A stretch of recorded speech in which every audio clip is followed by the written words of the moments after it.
So let me thank you very much for the introductions given about me.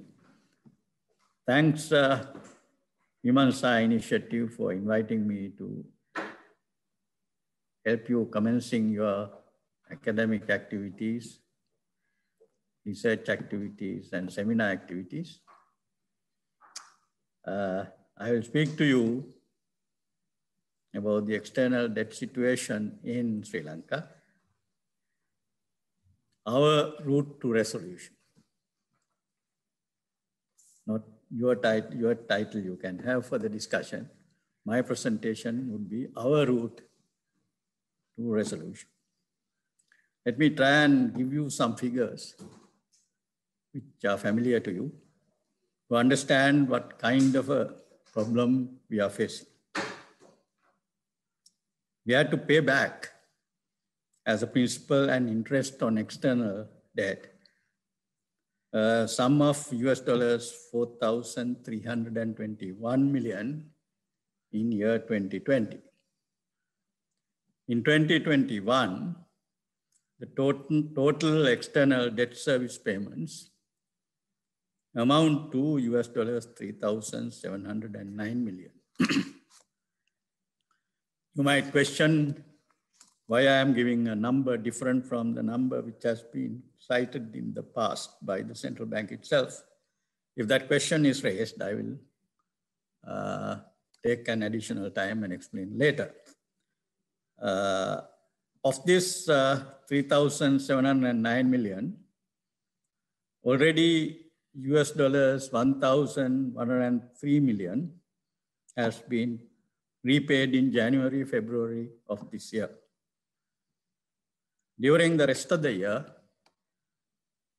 we have to pay on external debt service a sum of US dollars 3,227 million.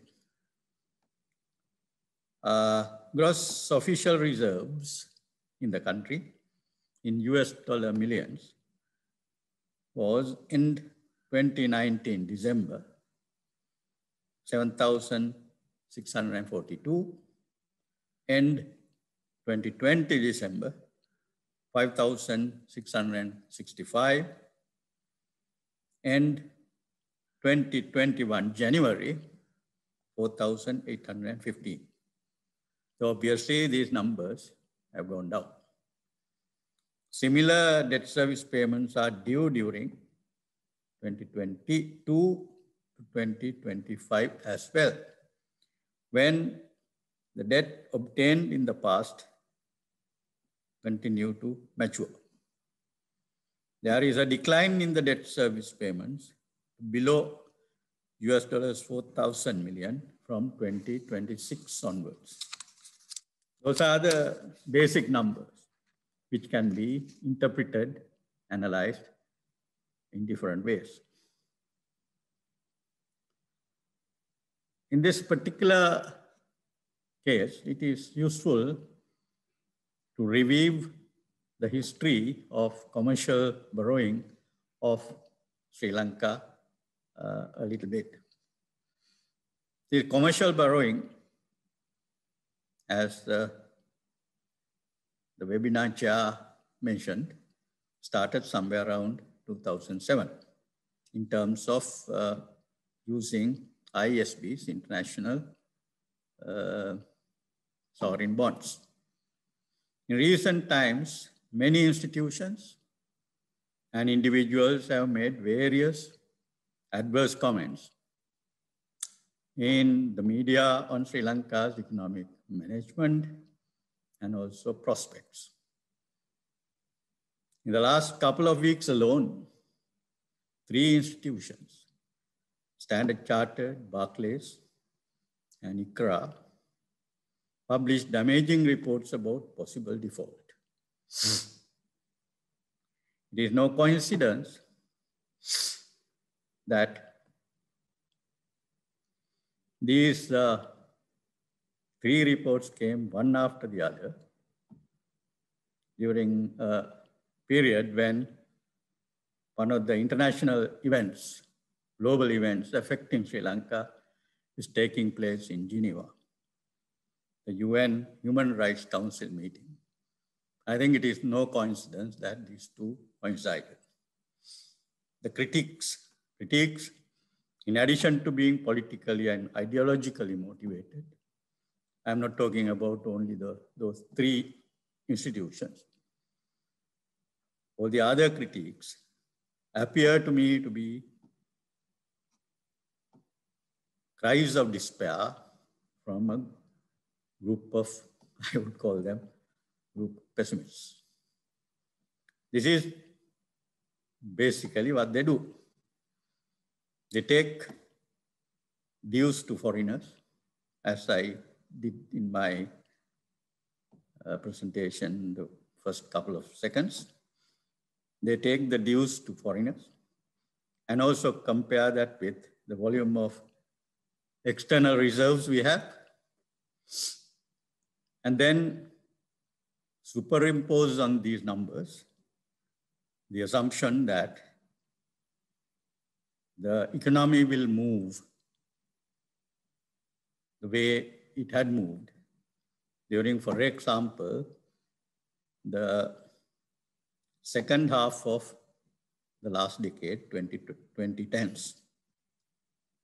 If you put these things together, if you assume that the economy will be moving like that, then there cannot be anything but predictions of doom and gloom. I strongly believe that this problem has to be examined in a dynamic context, in the light of new directions of policy and practice, and the likely changes in the tempo of economic activity. COVID-19 pandemic and its wide-ranging impacts have urged all of us to rethink our economic strategies. In the past, we borrowed from multilateral, in the past meaning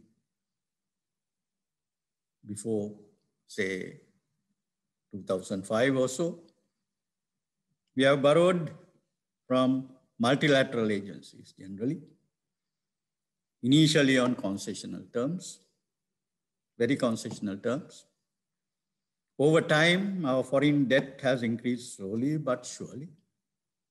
With Sri Lanka's promotion to middle-income country status, the country has become less eligible for concessionary funding.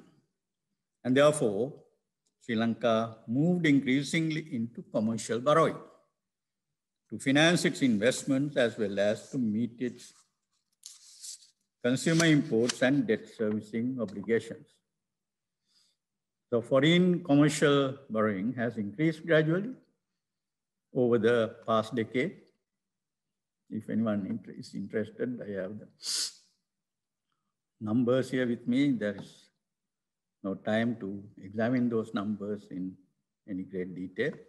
The country has issued US $17.55 billion worth of international sovereign bonds, ISBs, between 2007 and 2019. Of this, we have already settled US $3.5 billion. By end 2019, annual interest payments on ISBs alone had increased to about US $1 billion. New policy framework has to be introduced at this stage. The government has decided that reliance on foreign borrowings, particularly commercial borrowings, should be phased out gradually to reduce the burden of debt service. Government is of the view that the country's development projects should be domestically oriented, both in terms of the implementing parties involved and the lending institutions wherever possible. The necessity of adopting such a policy has become very important in the current conditions of the global financial markets after the outbreak of COVID-19 pandemic. particularly for Sri Lanka. The prospects of external financing have been adversely affected by risk aversion and volatility found in global financial markets. Despite these challenges and predictions by many parties who project doomsday scenarios, the country continues with its unblemished record in debt servicing, both internally and externally, of around US dollars 3.7 billion to repay in external debt in 2021. We have paid the considerable chunk so far already in the first 2 months of the year. One of the large chunks of the debt service schedule of 2021 is the ISB repayment of US dollars 1 billion in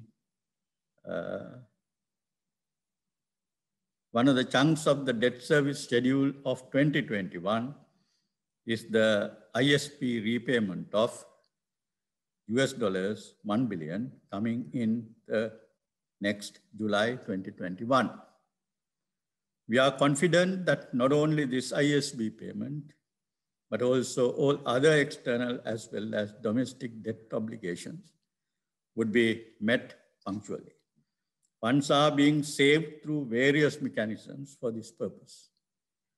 Since around the middle of this month, we have been purchasing in the exchange market about US dollars millions, 10 millions roughly per day on average. Ours is an alternative approach to address this debt issue. One of the main objectives of this alternative approach is to reduce foreign debt as much as possible. The medium-term objective being reduction of foreign to domestic ratio in total public debt from the current 43 to 57, from that level to 33 to 67. Say about one third of the the total debt to be foreign. This could have been done during the second half of the 2010s. Instead, foreign debt volume was allowed to increase from US dollars 24.6 billion in 2015 to US dollars 34.7 billion in 2020. Now is the time to bring down foreign to domestic ratio of total public debt and gradually take the country out of the debt trap. This will no doubt require some austerity in terms of mostly cutting down non-essential consumer inputs and of course, systematic effort in enhancing all forms of foreign currency inflows.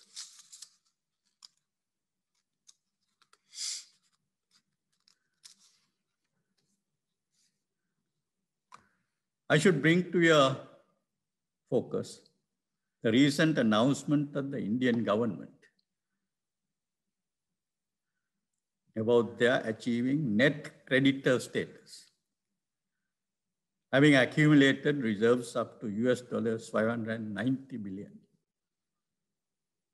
I can also remember how Japan, after the war, having taken loans extensively, particularly from the World Bank, for their post-war reconstruction, had paid up the very last installment of their dues to the World Bank. My recollection is that happened during the latter half of the 1960s. Japan, too, at that stage, announced proudly that it has become a creditor nation in that year. Let me briefly review our history in this respect. No one goes into this kind of historical data, but I like to do that. In 1948-49, having started our independent economic policy making with a surplus of dollars in reserve, we were in a net creditor position. And in fact, we agreed with Britain, our colonial master before 48. We agreed with them not to spend in the period of dollars shortage, not to unnecessarily spend our reserves on imports in order to help them. In any case, this was a period we started with the dollar surplus period, net creditor position.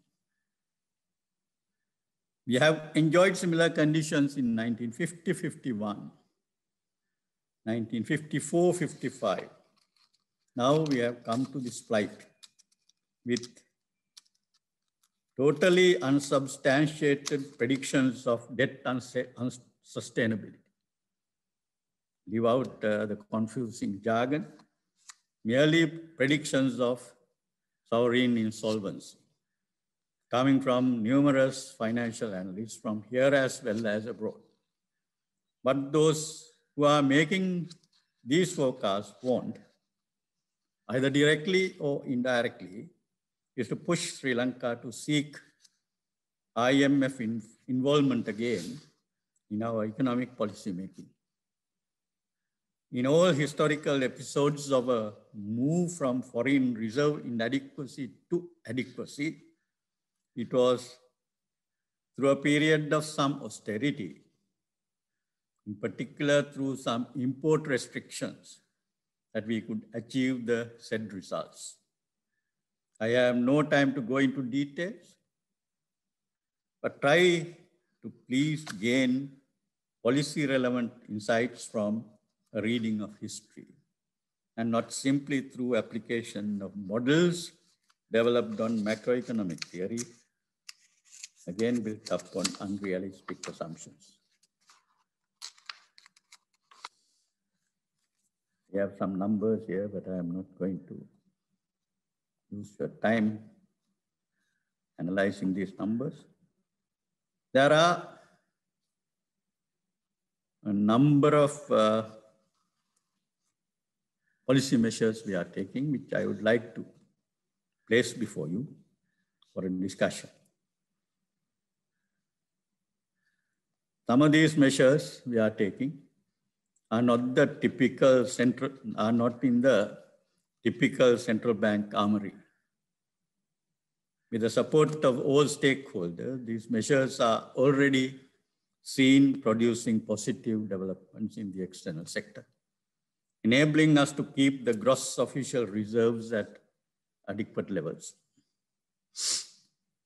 The country's exports bounced back, talking about a few months ago, bounced back sharply to around $1 billion per month after a couple of months of disruptions due to the pandemic, and has remained strong. Most exporters are having a strong order book demand as the country is kept economically open despite the second wave of COVID-19 pandemic. With a central bank initiative, the government machinery, led by relevant ministers and state ministers, has been organized into sectoral task forces operating to ensure achievement of certain identified sectoral export targets. The central bank is closely involved in this process, with each task force activities coordinated by a central bank official. Progress review and follow-up in each identified export sector will be in accordance with an overall export development program under the National Task Force for Strengthening Foreign Exchange Earnings. Specific attention vis-a-vis exports will be focused on selected subsectors with quarterly and annual targets given to each such trust sector. A few of these trust sectors worth mentioning here are both the traditional tea, rubber, and coconut, and also garments, and gem and jewelry, and IT BPO services. The central bank, in collaboration with commercial banks, are working to ensure exporters bring export proceeds into the country within a stipulated time, and a percentage of these proceeds will be purchased by the central bank to strengthen reserves. Workers' remittances have seen a sharp increase since June 2020, with around 22% increase in December 2020 and around 16% increase in January 2021. The government has also introduced the new policy of giving additional 2 rupees per dollar at the time of conversion of workers' remittances. The central bank, through its directives, is absorbing 10% of these inflows from licensed commercial banks to strengthen our reserves. The central bank has purchased over $20 million from these inflows since 9th February 2021, a few weeks. We are expecting a gradual increase in tourist earnings in 2021, strengthening current account improvements further. And the progress made in vaccination against COVID-19 would stand as a favorable factor in this proposed expansion of tourist earnings. With some restrictions of imports of non-essential goods, we have already observed the trade deficit coming down by around $2 billion in 2020. The current account is expected to strengthen further with policy measures of import substitution and export promotion, as restrictions on non-essential imports and on products that can be domestically produced are continued. The current account deficit and the balance of payments in 2020 is estimated to have come down to $1 to $1.2 billion, compared to around $1.8 billion in 2019. This tendency will strengthen further in 2021, and the target of achieving a surplus in the current account in 2021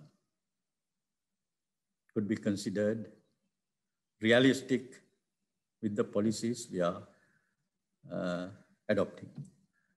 In fact, a surplus in the current account was achieved only, I think, more than 40 years ago in 1977. Not because liberalization introduced in 1977, but because of the earlier period of austerity adopted by the 1970-75 government. The export of services of port and airport related services will contribute strongly to foreign exchange earnings, with the expected increase in global transportation following the gradual subsiding of the pandemic. These inflows to the current account will be complemented with expected inflows of foreign direct investments and foreign investments on the capital account of the balance of payments. With fast track of legislation process of the Colombo Port City development and the development of the Hambantota industrial zone, We are looking at a healthy flow of FDI to the country from mid-21 onwards.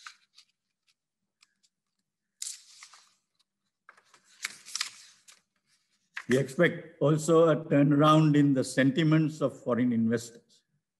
Also in the Colombo, this has happened in the Colombo stock exchange in respect of domestic investors. The majority of companies are doing exceptionally well under the current policy conditions with high prospects for the future. The central bank's engagement in the sectors mentioned in collaboration with government agencies will be complemented and supported by the traditional monetary policy actions carried out with an overall growth orientation with the usual care about avoiding inflation. The government and the central bank are also coordinating together to ensure that adequate foreign financing is available to meet debt service payments if needed. Action will be taken to strengthen gross reserves if necessary through actively pursuing to secure financial inflows to support this non-debt creating foreign exchange I have so far been talking about. Active negotiations are ongoing with a number of bilateral and multilateral lending institutions and overseas central banks and governments of foreign countries. We are expecting some of these ongoing negotiations to materialize within a matter of few weeks. To summarize, the government has expressed the need of developing a medium to long-term alternative policy approach to manage the country's economy on a sustainable growth path in the coming years. Export growth is given high priority, and we are already seeing positive developments out of these policy changes. The government has created a conducive environment for investment through tax reforms as well as legislative reforms, thereby making Sri Lanka a destination of promise for investment, domestic and foreign alike. The central bank has complemented these efforts by maintaining a low interest and high liquidity environment, given the low inflation conditions. The central bank and the government will continue to pursue a coordinated growth-oriented approach in steering the economy through these challenging times. To support this initiative, the financial markets will become proactive, maximizing funding sources for growth-oriented endeavors of the public as well as the private sectors. Implementation of these structural reforms, along with the picking up of government revenues and rationalization of government expenditures, should ensure sustainability and successful management of public debt in the period ahead. In conclusion, the Central Bank of Sri Lanka affirms to all foreign stakeholders who have put faith in Sri Lanka continuously over the past several years that Sri Lanka remains committed to meet its debt obligations as it has done impeccably in the past. And it has the ability to do so. I stress, the country has the ability to do so in the future. Let me point out that the government has honored all its liabilities in spite of the continued adverse speculation by many of an impending doomsday. Central Bank wishes to reiterate that Sri Lanka will engage with all investment and development partners and implement the envisaged measures to ensure the continuous servicing of the country's external debt service obligations, to build up reserves through debt-creating inflows. The justification for trying to achieve dominance of domestic component over foreign component of public debt is that for a sovereign country with powers over currency issue, used carefully with reasonable limits, within reasonable limits, there cannot be any debt default. When we mention this, there are the critiques coming saying that the central bank is adopting the modern monetary theory prescriptions. Now, these ideas are not restricted to so-called modern monetary theory. These were ideas which were debated even centuries ago. Anyone who is aware of the history of development of the economic science or the political economy know that. So don't restrict this to one particular group of writers. What we are trying to do is, within limits, provided inflation is not being affected, use the powers that a sovereign country has, use that power to provide the resources for debt relief, domestic debt relief, as long as it is necessary. In Sri Lanka today, conditions of production remains at less than the country's potential. Demand-led inflation possibilities therefore remain weak. Indeed, over the last several years, production remained less than potential. And monetary authorities have therefore found substantial possibilities of monetary expansion. The prevalent conditions here have enabled authorities to meet government current expenditures in meeting COVID-19 related social protection needs, as well as needed capital expenditures. In fact, empirical work carried out in a number of countries.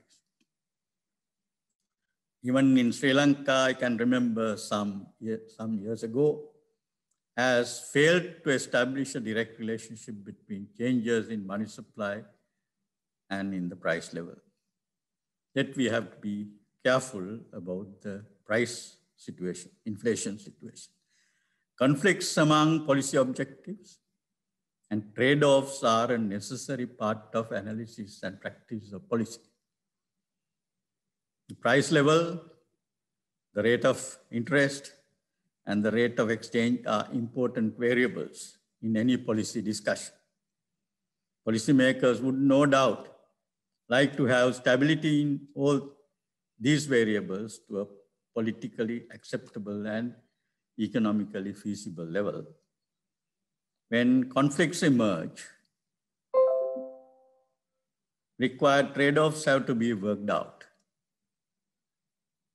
It is good to remember that many countries have succeeded in achieving reasonable stability in domestic and external economic variables while pursuing a policy of economic growth during the time from the 1950s to the early 1970s, globally speaking.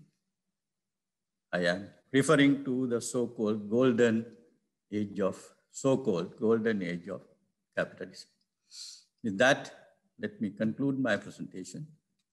I will be around to take up any questions that may arise. Thank you very much for the invitation. I would be listening, eagerly waiting to listen to my friends in the panel, as well as the chair, about what comment they are having to make on this presentation, as well as on the general economic policy scene today. Thank you.